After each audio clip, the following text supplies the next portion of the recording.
The Muslim holy month of Ramadan is known for fasting, prayer, and reflection. Like many religious holidays, unique cultural traditions have developed over generations of worshiping. We meet our local guide, Hassan Mitwali, at Damascus Gate. Assalamu alaikum. Alaikum assalam. With a tour through the old city of Jerusalem, Hassan is going to show us how Muslims in the Holy Land mark the special month. Ramadan is the 9th holy month for the Muslims. It's the fasting month. And fasting is a form of worship that the Muslims have to do. As it says in the Quran, we have prescribed fasting upon you like we did upon the previous nations. And what they mean about the previous nations are the Christians and the Jews before us who have fasted in different ways. For the entire month, Muslims fast from sunrise to sunset. Our first stop in the tour is at a natural juice stand, where Hassan tells us that these sweet drinks can be found at iftar, the meal breaking the fast at dusk. We are at Al-Az Sweets.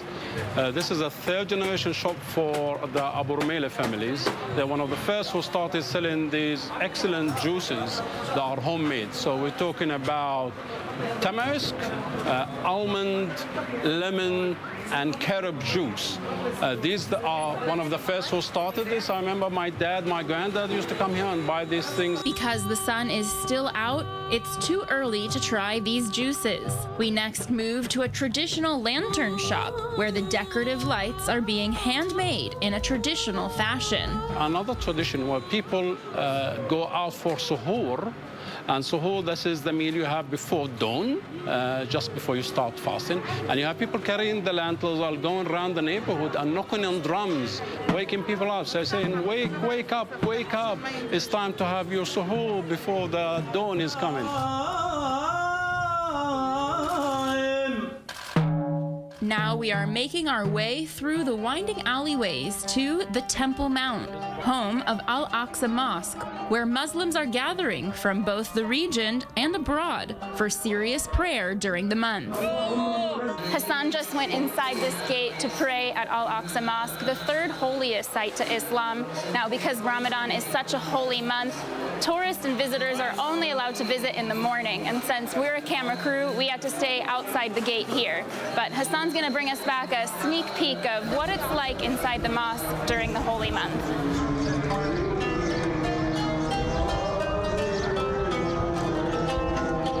People are still coming here from all over the country to do the voluntary prayer this evening after the dusk prayer. And we'll be staying overnight here to do the Friday prayer tomorrow. It's the peak of the month, the last 10 days, the most important ones for all these people. It's the climax of the holy month. As we continue through Jerusalem, Hassan explains that fasting and prayer are only one part of what makes up the spiritual journey during the month. The inner part of fasting is about self-discipline. Discipline yourself, in particular lower self that goes after its desires, to hold your tongue. That's what it's all about. You're not allowed to backbite. You're not allowed to mock people. We're even told by the Prophet, peace be upon him, that those who abstain from drinking and eating but backbite and cheat people, there's no point in them doing their fast. The end of Ramadan is marked with Eid al-Fitr, which means the festival of breaking the fast. On this day, Muslims are commanded to eat. Typically, a huge feast is served with family and loved ones gathered around.